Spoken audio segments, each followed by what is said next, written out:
I agreed to raise my husband's affair child to save our marriage, but by the time the truth came out, I was the one walking away with the baby. My name is Julia, I'm 38, and until 2 years ago I thought I understood exactly how my life was supposed to look. A small, tidy house in Winter Park, Florida. A job I didn't hate. A husband I trusted.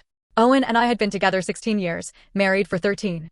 We met at a mutual friend's barbecue when we were still in our 20s. We never had kids. I don't usually talk about that part out loud because infertility grief is weirdly invisible. No one sends casseroles. No one knows what to say, so they say nothing. You just keep showing up to work, smiling at baby photos in other people's cubicles, pretending your insides aren't hollowing out. We tried for years. Hormone shots. Time cycles.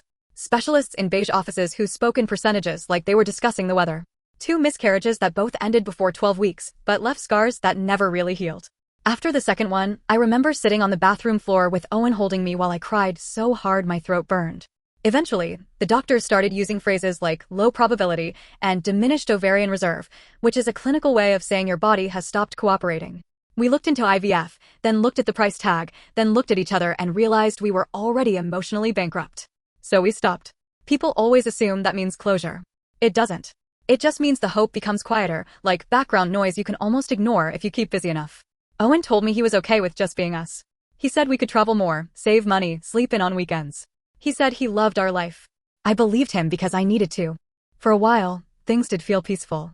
We settled into routines that didn't revolve around what we were missing. Friday night takeout from the Thai place near Aloma Avenue. Sunday morning walks around the lake. Binge-watching terrible shows and arguing about plot holes. It wasn't the life I imagined at 25, but it wasn't unhappy. Which is why the night everything fell apart felt so surreal. It was late summer, still brutally hot even after sunset. I remember because the air conditioner was running nonstop and the kitchen felt slightly too cold against my skin when I walked in. Owen had cooked dinner, which he almost never did unless he wanted something. Pasta, garlic bread, a bottle of wine already open. I should have known. He barely touched his food. Just pushed it around the plate, glancing at me and then away again. His leg was bouncing under the table, rattling the silverware. Finally, he set his fork down and said, "There's something I need to tell you. And I need you to hear it from me before it gets complicated." That phrase, "before it gets complicated," made my stomach drop like I'd missed a step on a staircase. I remember staring at the condensation sliding down my wine glass because I suddenly couldn't look at his face. My brain started running through worst-case scenarios. Job loss, gambling, debt, illness, secret kid from before we met. Somehow the truth managed to be worse than anything I imagined. He told me he'd slept with someone from work during a conference in Atlanta 6 months earlier. Just one night. Too much alcohol. A mistake he regretted immediately. All the cliches, delivered in a shaky voice like he was reading from a script he hated. I didn't yell. I didn't cry. I just felt numb, like someone had turned the volume down on the world. Part of me was waiting for him to say it was a joke or a test or some bizarre misunderstanding. Then he said she was pregnant. I think that was the moment reality snapped back into focus, sharp and painful. My ears started ringing. The room felt too small. I remember gripping the edge of the table because my hands suddenly didn't feel connected to my body. He kept talking, words tumbling over each other. She didn't tell him right away. She wasn't sure what she wanted to do. She had issues, he said, like that explained anything. He insisted it didn't mean anything emotionally, that it was just a horrible mistake that spiraled into something permanent. Then came the part that truly broke something inside me. She doesn't want the baby, he said quietly. She says she can't handle it. She just wants to move on. I finally looked at him then. Really looked. His eyes were red, face pale, like he hadn't slept. And for one disorienting second, I felt sorry for him. Not angry. Not devastated. Just sorry. Like he was a child who had made a catastrophic mess and didn't know how to clean it up.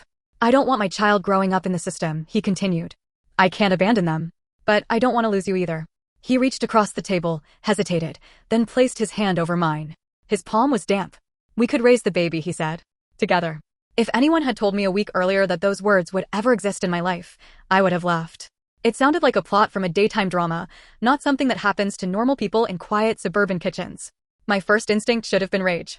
Throw something. Tell him to get out. Call a lawyer. Instead, my mind jumped to images I had spent years trying not to think about. A crib we never bought, baby clothes I stopped looking at in store windows, the empty second bedroom we pretended was a guest room. There was going to be a baby. Just not mine. He started talking faster, desperation creeping into his voice. He said we could still be a family. That this didn't have to destroy everything. That maybe, somehow, something good could come out of a terrible situation. He said he knew it was a lot to ask, that he didn't deserve forgiveness, but he was begging for a chance. I sat there for a long time without speaking. The air conditioner hummed. A car passed outside, headlights briefly sweeping across the wall. Ordinary sounds from a world that suddenly felt like it belonged to someone else. Finally, I asked, what happens to the mother? He said her name was Tessa Caldwell. 29. Worked at a bar near the resort area in Kissimmee. No stable family support. Financial problems. He painted a picture of someone overwhelmed, fragile, barely holding it together. She doesn't want to be tied to me forever, he said. Or to a baby. She just wants out. And you believe she'll just disappear? She said she would sign whatever paperwork is needed. Paperwork. Like we were discussing a car lease. I should have said no. I know that now. But at the time, all I could think was that an innocent child was about to enter the world unwanted. And despite everything Owen had done, I knew he wasn't wrong about one thing. The baby hadn't asked for any of this. I need time, I said eventually. He nodded so fast it was almost frantic. Take all the time you need. I'll do whatever you want. Counseling, transparency, anything. That night I didn't sleep. I lay in bed staring at the ceiling fan turning slow circles, feeling like my life had been picked up and shaken until nothing was where it used to be. Owen slept on the couch without me asking. At some point I heard him get up and move around the kitchen, probably pacing. Over the next few days, I moved through work like a ghost. Smiling at patients, making small talk, giving instructions, all while my mind replayed the conversation on a loop. Every time I thought about the betrayal, my chest tightened. But every time I thought about the baby, something else hurt, something softer and deeper. I started researching. Adoption laws. Custody rights. Step-parent guardianship. I told myself it was just information gathering, not a decision. My friend Leah noticed something was off almost immediately. We met for coffee downtown, and she kept studying my face like she was trying to solve a puzzle. You look like you haven't slept in a week, she said. I almost told her. The words sat right at the back of my throat. But saying it out loud would make it real in a way I wasn't ready for. So I just shrugged and said work was stressful. My brother Ryan wasn't so easy to brush off. He called after Owen texted him something vague about us going through a rough patch. Ryan has always been protective in a blunt, firefighter commander way. What did he do? Was the first thing he asked. I tried to dodge the question. He didn't let me. When I finally told him, there was a long silence on the line. Then he said, very calmly, you're not seriously considering staying, are you? I don't know, I admitted. He cheated on you and got another woman pregnant. I know. And now he wants you to raise the result of that? When he put it that way, it sounded insane. Ryan exhaled sharply. Jules, you don't have to set yourself on fire to keep someone else warm. I didn't answer because part of me wondered if maybe I already was. A week later, Owen asked if I would meet Tessa. He said she wanted to talk in person before making any final decisions. That she needed to see who would be raising the baby. That she was nervous. Against every instinct screaming in my head, I agreed. I told myself it was just a conversation. I had no idea that meeting her would be the moment my life stopped being something I could ever walk away from. We met Tessa Caldwell on a gray Saturday afternoon at a chain coffee shop just off Highway 192, the kind of place full of tourists in flip-flops and locals trying not to make eye contact with them. I got there early because I couldn't sit still at home. My hands were shaking so badly I spilled half my coffee while carrying it to the table. I remember staring at the puddle on the tray, thinking this was what my life felt like now, messy, embarrassing, impossible to clean up neatly. Owen arrived 10 minutes later. He looked exhausted, like he hadn't slept properly in weeks. There were dark circles under his eyes and a stiffness in his shoulders that made him seem older than 41. Thank you for coming, he said quietly, sliding into the chair across from me. I didn't answer. I didn't trust my voice. We sat in silence until the door chimed and a woman stepped inside, scanning the room nervously. She was smaller than I expected, thin to the point of fragility, with long hair pulled into a messy ponytail. Oversized sweatshirt despite the Florida heat. One hand resting protectively over her stomach. Tessa. When her eyes landed on Owen, relief flooded her face.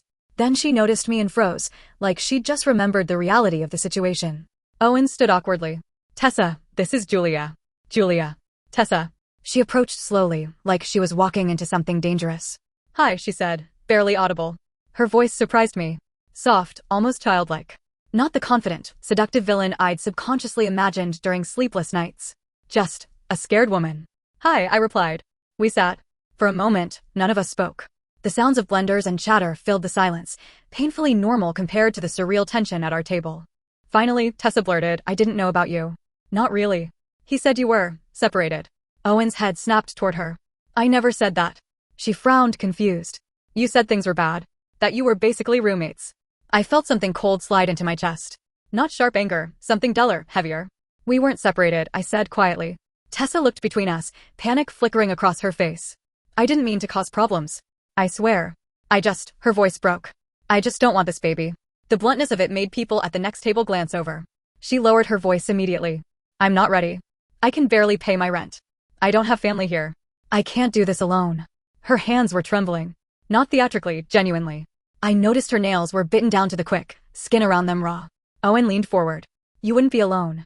We already talked about this. She nodded quickly, eyes darting to me. He said you might help. That you're good. Stable. That you wanted kids. Wanted. Past tense. Something inside me twisted, but I forced myself to focus on her face. She didn't look manipulative. She looked like someone drowning. What do you want to happen? I asked. She stared at her cup for a long time before answering. I want to sign my rights away and move on. I don't want to be tied to him forever. Or to a baby I can't take care of. Would you want contact later? I asked carefully. Her head snapped up. No. I mean, maybe someday? I don't know. But not now. I can't. Her voice cracked. I just need this part of my life to be over. It was hard to hate her in that moment. She didn't look like a homewrecker. She looked like a person who had made a terrible decision and was now trapped in the consequences. Owen squeezed her shoulder briefly, a gesture that made my stomach lurch. It was too familiar, too comforting. I'll take responsibility, he said.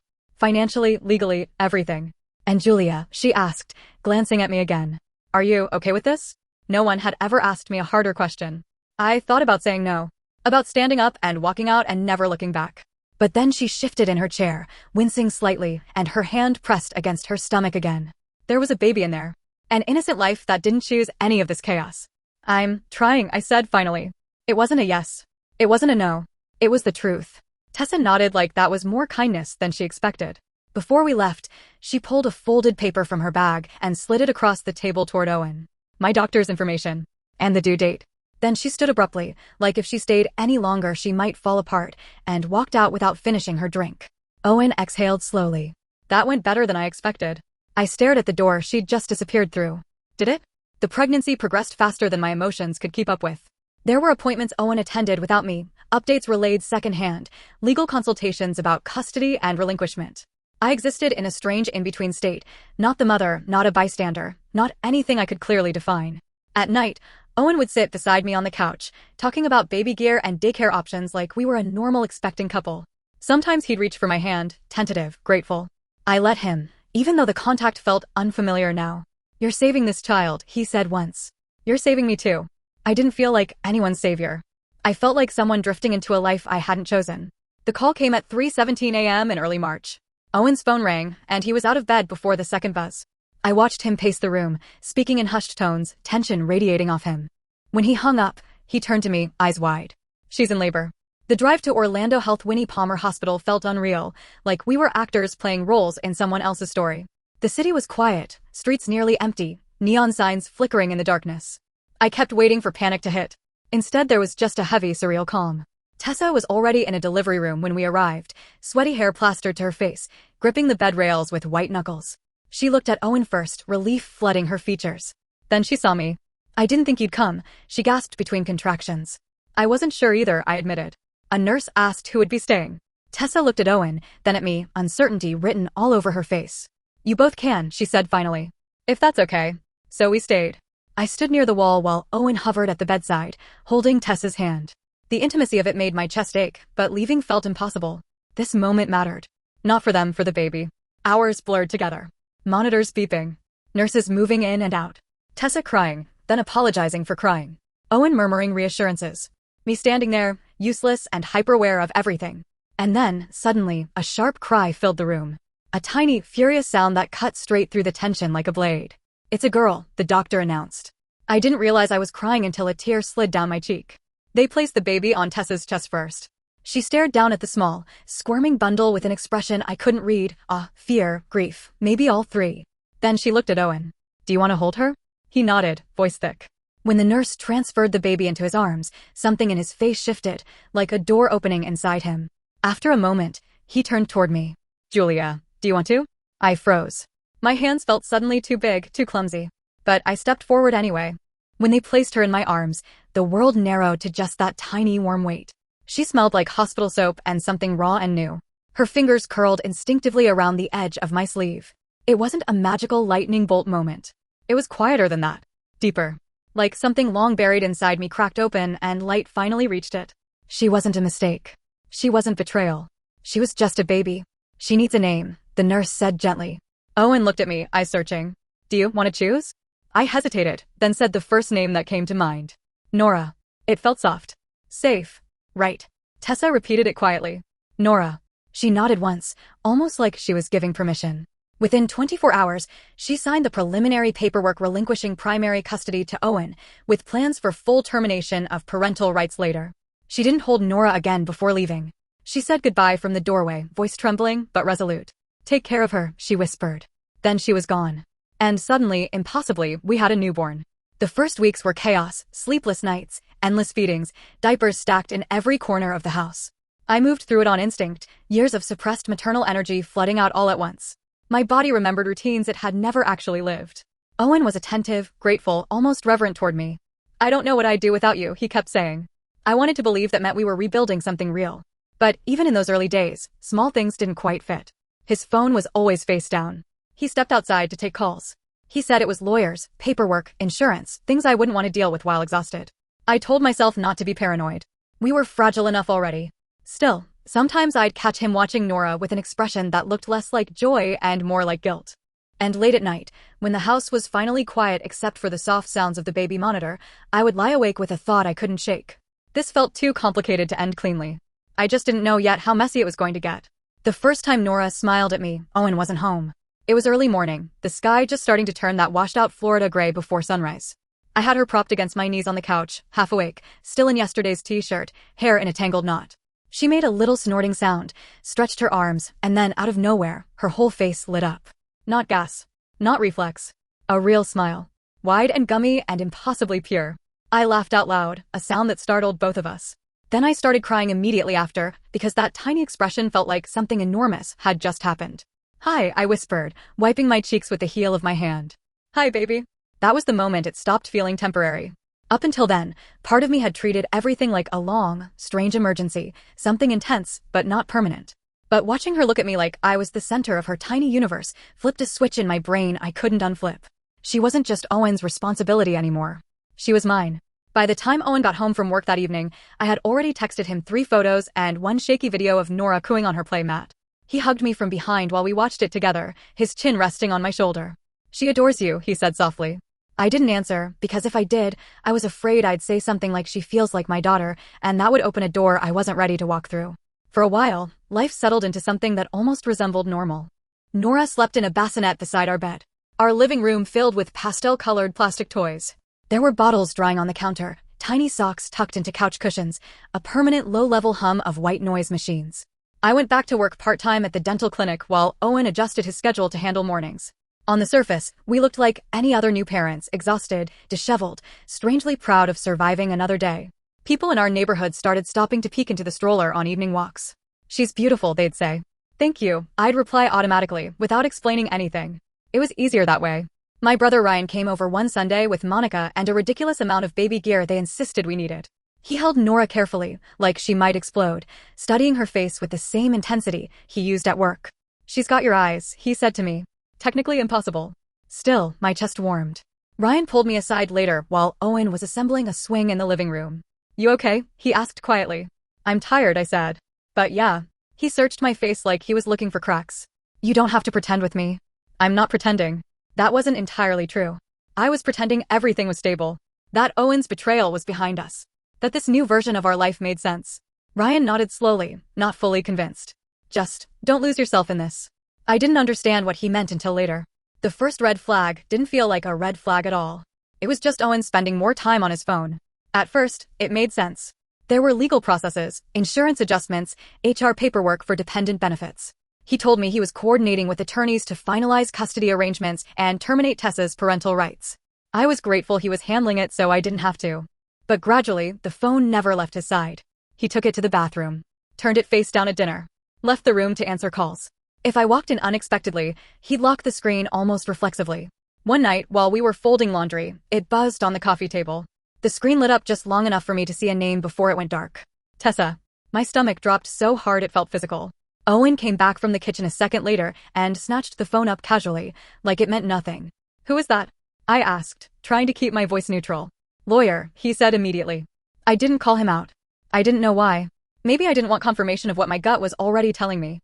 Later that night, lying in bed, I stared at the ceiling while he slept beside me. His breathing was deep and even, completely untroubled. Mine wasn't. The next day, I checked the paperwork folder he'd been keeping in the office. Custody documents, hospital records, insurance forms. All legitimate. All exactly what he said they were. But nothing recent. When I asked how things were progressing legally, he waved it off. Slow. Bureaucracy. You know how it is. I nodded like I believed him. Because the alternative meant everything we were building might be sitting on a lie. As Nora grew, so did my attachment to her. She started recognizing my voice, turning toward me with that same bright smile. She'd calm instantly when I picked her up after crying with Owen. At night, when she couldn't settle, I'd walk slow circles around the living room, whispering nonsense words into her hair until her breathing softened. Those quiet hours became my favorite part of the day. No phones, no tension, no complicated adult emotions. Just me and a tiny human who needed me. One evening, after a particularly rough day at work, I came home to find Owen pacing the kitchen with Nora fussing in his arms.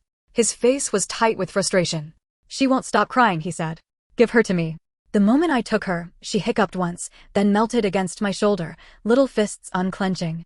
Owen watched, something unreadable flickering across his expression. You're better at this than me, he said. That's not true. It is.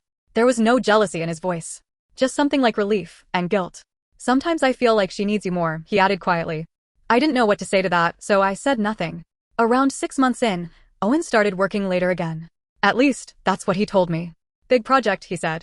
Deadlines. He'd come home smelling like outside air, not office air, a subtle difference, but noticeable. Sometimes he looked wired, restless, like he'd been somewhere loud. Other times he seemed distracted, checking his phone mid-conversation, barely hearing my responses. Leah noticed before I admitted it to myself. We met for lunch near the clinic, Nora strapped into a carrier against my chest, happily chewing on a teething ring. You don't look happy, Leah said bluntly. I'm just tired. She shook her head. No. You look guarded. I hesitated, then confessed about the late nights, the phone, the weird distance. Leah's eyes narrowed. Do you think he's still talking to her? He said they had to stay in contact for legal reasons. Do you believe that? I opened my mouth, then closed it again. That silence was answer enough. Leah leaned forward. Julia, listen to me. You stepped into an incredibly messy situation because you have a huge heart. But you don't owe him blind trust. I don't want to blow everything up over paranoia. Checking facts isn't paranoia. I stared down at Nora, who had fallen asleep against my chest, her tiny breath warm through my shirt. I don't even know what I'd do if it's true, I admitted. Leah's voice softened. You'd survive. You always do. The moment everything shifted wasn't dramatic. No shouting. No confrontation. No cinematic reveal. Just me, alone at home one quiet Thursday night, trying to print insurance forms from Owen's laptop because the printer refused to connect to my tablet. He'd left the computer on the dining table, screen open, assuming I wouldn't touch it. As soon as I moved the mouse, a messaging window popped into focus. Not work email. Not legal correspondence. A chat thread. With Tessa. My heart started pounding so loudly I could hear it in my ears. At first, I told myself not to read it. That it wasn't my business. That I didn't want to be the kind of person who snoops. Then I saw a message preview near the bottom. I miss her so much it physically hurts. Her. Not him. Not us. Her. My hands were shaking as I scrolled. The messages weren't formal or logistical. They were long, personal, intimate in a way that had nothing to do with custody arrangements. Complaints about work. Jokes. Photos of food. Updates about her day. Updates about Nora. One message from Owen stopped me cold. You don't have to worry. I'll always take care of you. Another from her. Thank you for not abandoning me. Then, lower down. I hate not being there. It feels like I lost both of you. Both of you. Something inside my chest caved in. This wasn't occasional contact. This was a relationship. Maybe not physical anymore, but emotional, ongoing, deeply entangled. I scrolled further back, breath shallow. Bank transfer confirmations. Screenshots of rent payments. Grocery money. An Uber receipt from 2:14 a.m. He hadn't just stayed in touch. He'd been supporting her. Behind my back. With our money. While telling me we were stretched thin because of daycare costs and medical bills. I sat there for a long time, staring at the screen while the house hummed around me, Nora asleep upstairs, completely unaware that the fragile world she depended on was cracking open beneath us. When Owen's car finally pulled into the driveway, I didn't close the laptop. I just sat at the table in the dim kitchen light, hands folded, waiting. For the truth. Or whatever version of it he thought I could survive. When Owen walked into the kitchen and saw the laptop open in front of me, he stopped so abruptly his keys slipped out of his hand and clattered onto the tile. Neither of us moved. The overhead light was off, so the only illumination came from the laptop screen, that pale bluish glow that made everything feel colder, harsher. It lit his face from below, carving shadows into his cheekbones, making his expression look almost hollow. How long have you been sitting there? He asked. His voice wasn't angry. It wasn't defensive. It was cautious, like someone approaching a wild animal that might bolt or attack. Long enough, I said. He glanced at the screen, then back at me. His jaw tightened. You shouldn't have gone through my messages. The absurdity of that statement hit me so hard, I almost laughed. I shouldn't have? My voice came out thin, brittle.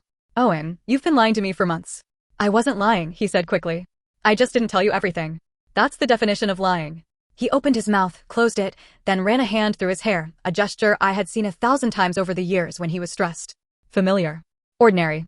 Completely surreal in this moment. It's complicated, he said finally. No, I replied. It isn't. Are you still involved with her? He hesitated. It wasn't a long hesitation. Maybe 2 seconds. But it felt like watching a building collapse in slow motion. Not physically, he said. The room tilted. Emotionally? I asked. Another pause. Shorter this time. Still devastating. I care about her, he admitted. She's the mother of my child. Our child, I almost said. But I stopped myself. Because suddenly I wasn't sure whose child Nora was supposed to be in his mind. You told me she wanted nothing to do with the baby, I said. She doesn't want to raise her, he replied. That's different. Then why does she say she misses her so much it hurts? He didn't answer. I pushed the laptop slightly toward him, the screen reflecting in his eyes. Why does she say she lost both of you? His shoulders sagged, like something inside him finally gave way. She's struggling, he said quietly. She's alone. She made a decision she can't undo, and it's destroying her. So you decided to be her support system? In secret. I didn't want to upset you. That sentence landed like a slap. You didn't want to upset me, I repeated slowly. So you kept a second emotional relationship behind my back while I raised your child. Our child, he corrected automatically. Something inside me snapped. Don't, I said, my voice dropping to a low, dangerous register I barely recognized. Do not rewrite this to make yourself feel better. Upstairs, Nora shifted in her crib, the baby monitor crackling softly on the counter. The sound grounded me just enough to keep from completely unraveling. I needed to make sure she was okay, Owen continued, voice urgent now. If she spiraled, she could change her mind about the custody agreement. She could try to take Nora back. I was protecting us. By sending her money? By telling her you'd always take care of her. His silence answered that. I leaned back in my chair, suddenly exhausted. Not the physical exhaustion of sleepless nights, something deeper, bone level, like my entire emotional system was shutting down. Does she know we're raising Nora as husband and wife? I asked. He hesitated again. That hesitation was becoming the loudest sound in the room. She knows you're involved, he said carefully. That's not what I asked. He swallowed. She thinks it's more of a co-parenting arrangement. For a moment, I didn't understand what he meant. Then it clicked, and the realization was so staggering I actually felt dizzy. She thinks you and I aren't together, I said slowly. I never said that exactly. But you didn't correct it. He didn't deny it. So she believes she still has a place in your life, I continued, voice eerily calm. And I'm just, what? The babysitter? That's not fair. Fair. I let out a hollow laugh. You've been running 2 parallel relationships, Owen. One with your wife. One with the woman you got pregnant. And somehow you convinced both of us we were the primary one. I was trying to keep everyone from falling apart. No, I said quietly. You were trying to keep everything. The truth hung in the air between us, heavy and undeniable. He didn't argue. Instead, he stepped closer to the table, lowering his voice like he was afraid to wake Nora or shatter something fragile. I love you, he said. That hasn't changed. Do you love her? Another silence. Longer this time. Honest in the worst possible way. I don't know, he admitted. That hurt more than a yes would have. Because it meant he hadn't even bothered to choose. For the next hour, we talked in circles. He insisted nothing physical had happened since the conference. That he felt responsible for Tessa because of what he'd done. That he didn't want Nora to grow up knowing her mother had been abandoned. That he was trying to prevent drama, legal complications, emotional fallout. Every explanation sounded reasonable on the surface. Every explanation ignored the fact that he had lied to me repeatedly, deliberately, while I poured myself into caring for a child that existed because he broke our marriage. At some point, I stopped arguing. There was no point. You can't logic your way out of betrayal. I need space, I said finally. His face drained of color. Don't do that. Please. We can fix this. I don't know if there's anything left to fix. He reached for my hands across the table, gripping them tightly. Don't leave, he said. You're her mother now. She needs you. That sentence hit differently. Not you need me. Not I need you. She needs you. For the first time, I wondered if that was the real reason he'd wanted me to stay all along. Not because he loved me. Because I made the situation manageable. 2 days later, he dropped the final piece of the bomb. We were sitting on the couch, Nora asleep in the bassinet beside us, when he said, too casually, her birthday is coming up. I blinked. She's going to be one. I know. I was thinking we should do something small. Family, a few friends. That sounds nice. He hesitated, then added, I think Tessa should come. The words didn't process at first. They just floated there, meaningless. Come where? To the party. She's still her mother. It feels wrong to exclude her. I stared at him, waiting for him to realize how insane that sounded. He didn't. Do you want her there as Nora's mother? I asked slowly, or as your something else? His expression hardened immediately. Why do you have to make it toxic? Because it is toxic, Owen. She has a right to see her child. She signed away primary custody.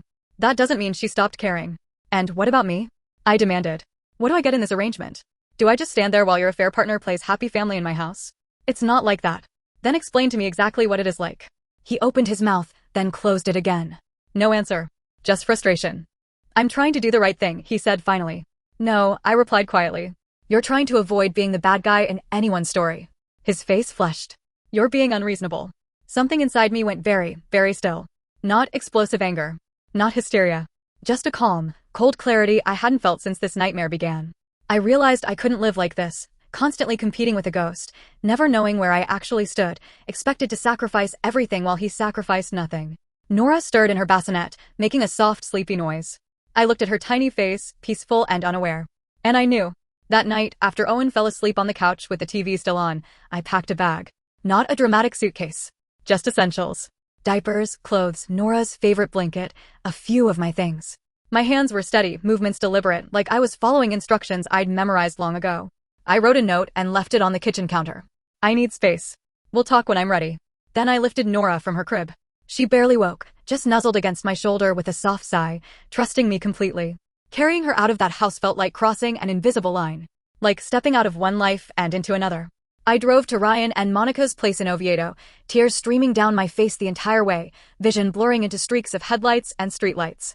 Not loud sobbing, just silent, unstoppable grief. When Monica opened the door, still in pajamas, she didn't ask questions. She just pulled me into a hug while Ryan took Nora gently from my arms. You're safe here, he said simply. Behind him, the house was warm, lights glowing, the smell of coffee already brewing. For the first time in months, I felt something loosen in my chest. Not relief. Not happiness. Just the absence of pressure. My phone buzzed nonstop on the kitchen counter, calls, texts, voicemails from Owen. I didn't look at them. Not that night. Because deep down, I knew this wasn't just a break. It was the beginning of the end.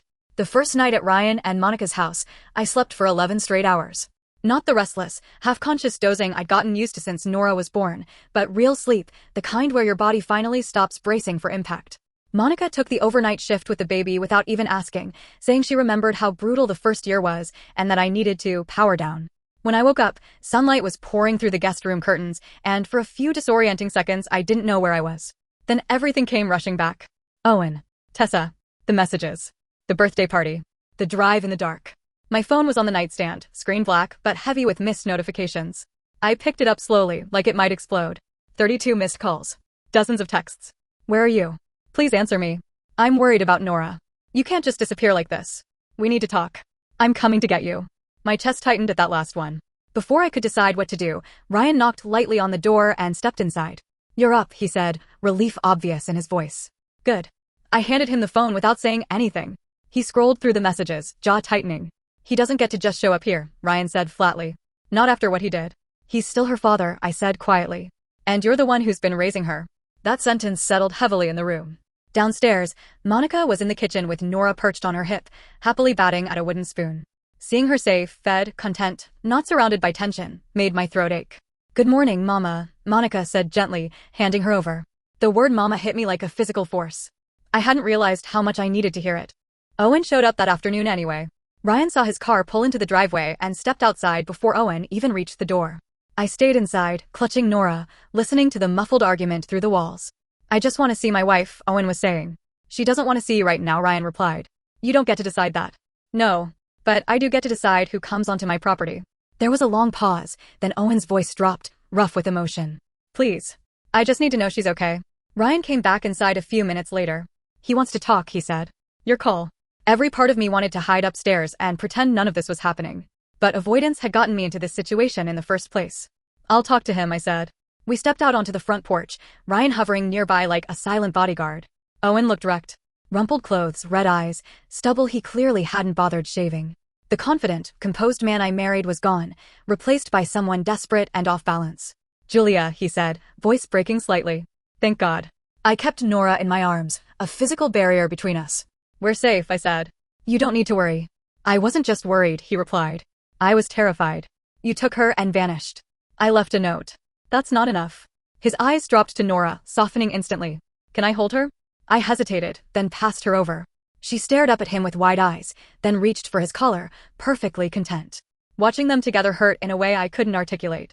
He was still her father. None of this changed that. I'm sorry, he said, rocking her gently.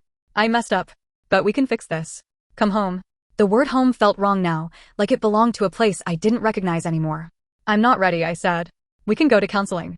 I'll cut contact with Tessa completely. Whatever you want. You should have done that before I had to leave. He flinched but pressed on. I didn't realize how much I was hurting you.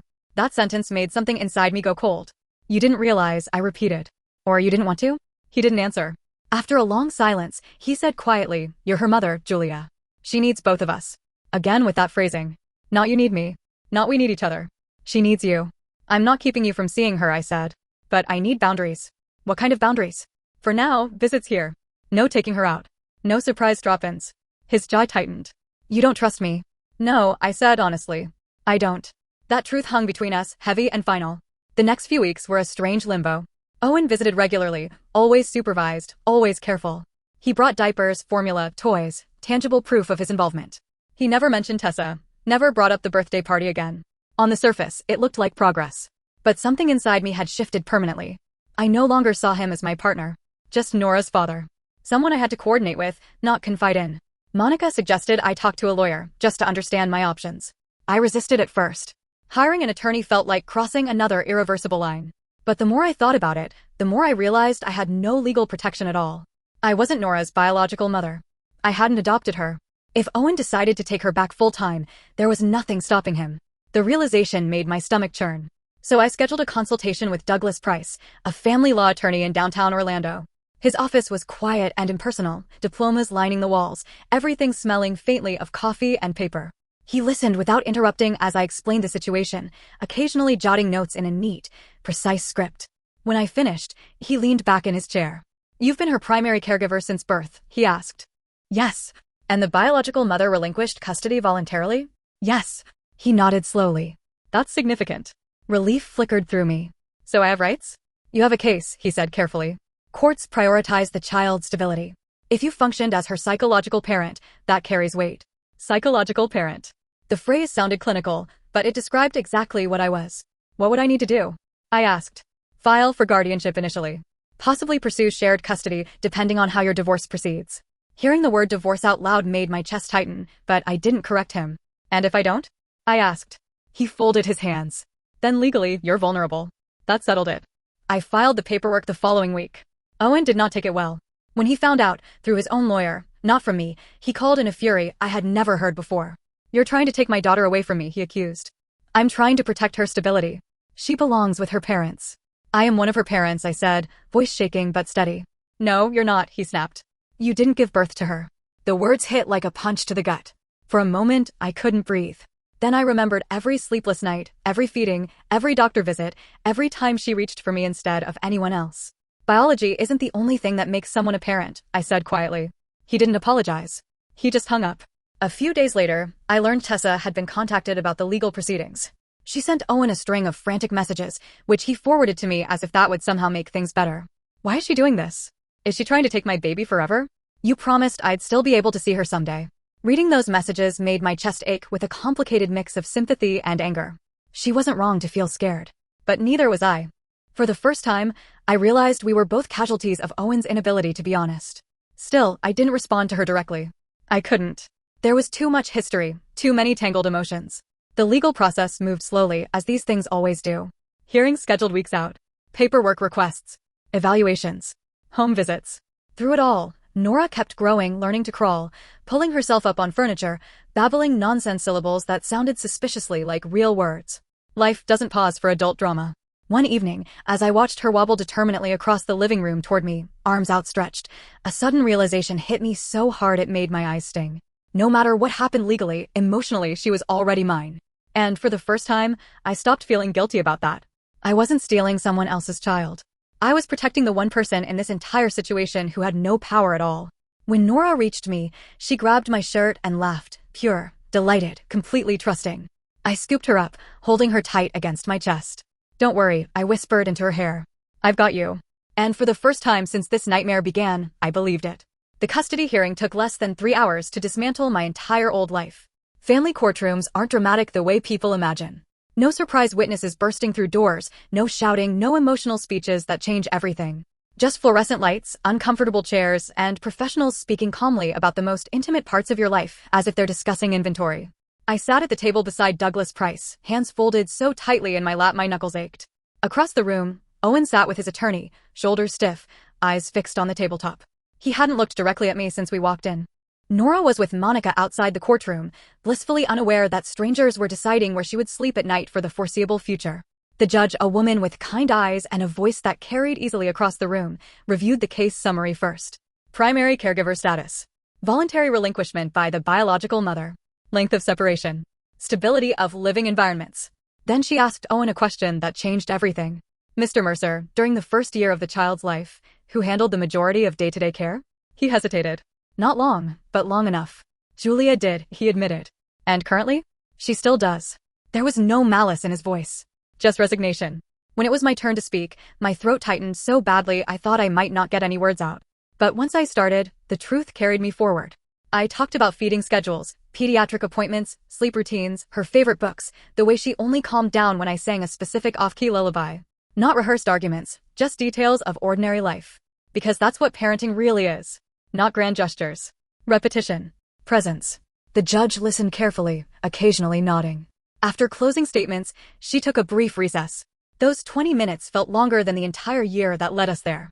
I sat in the hallway staring at the carpet pattern while Douglas quietly reviewed notes beside me. Owen stood across the hall, hands in his pockets, looking smaller than I had ever seen him. Finally, the courtroom doors opened again. When the judge returned, she didn't waste time. In determining custody, she said, the court's priority is the best interest of the child. Stability, continuity of care, and emotional attachment are significant factors. My heart pounded so loudly I barely heard the rest. Given the evidence presented, the court grants primary physical custody to Mrs. Mercer, with scheduled parenting time for Mr. Mercer. The words didn't register at first. They just hung in the air, abstract and meaningless. Then Douglas leaned slightly toward me and whispered, "You did it. Did it. I had custody. Not temporary guardianship. Not a fragile arrangement that could disappear overnight. Legal recognition of what had already been true in every way that mattered." Owen closed his eyes briefly, like he'd been bracing for that exact outcome. I expected to feel triumphant. Vindicated. Something dramatic. Instead, I just felt quiet. The divorce finalized a few months later. We split assets without much fighting. The house was sold. I used my share to buy a smaller place closer to Ryan and Monica, nothing fancy, just a tidy single-story home with a fenced backyard and a bedroom that finally became a nursery instead of a guest room. Owen moved into an apartment across town. He exercised his visitation rights consistently, always on time, always polite, almost painfully careful. We spoke only about Nora, schedules, school plans, pediatric updates. No small talk. No revisiting the past. He never mentioned Tessa again. As for her, she faded out of the story almost completely. According to Owen, she moved to another state shortly after the custody proceedings began. Changed jobs, changed phone numbers, effectively vanished. Part of me wondered if that was what she had wanted all along, a clean escape from a situation that had become too complicated to bear. I didn't hate her. If anything, I felt a strange, distant sadness for both of us.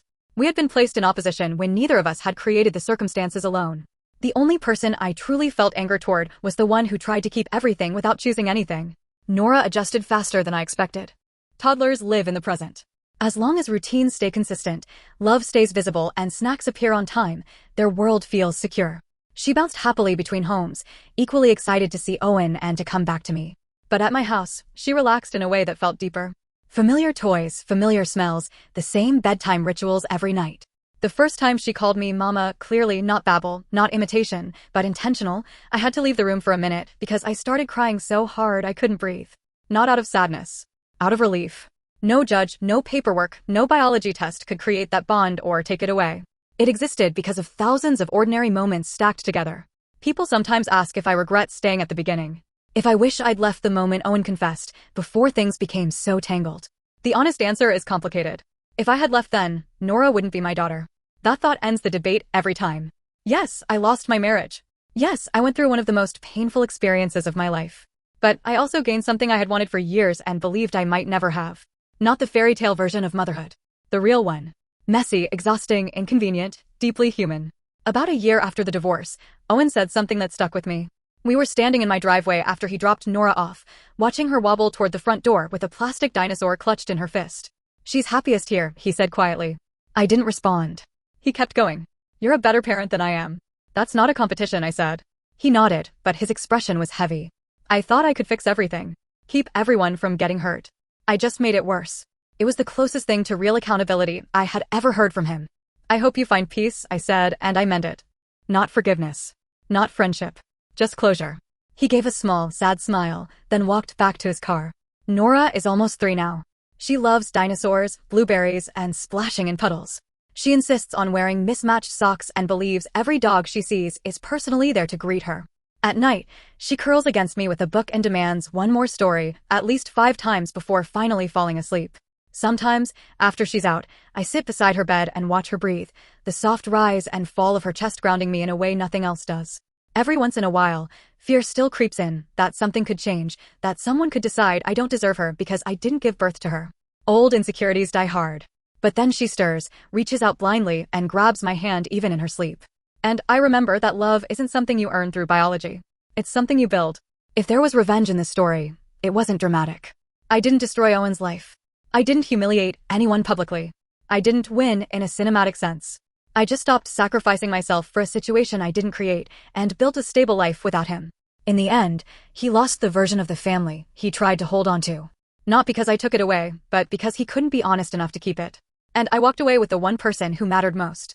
Still, sometimes late at night, I wonder about the ethical gray areas. About whether I stepped into a role that was never meant to be mine. About whether, someday, Nora will want answers I don't know how to give.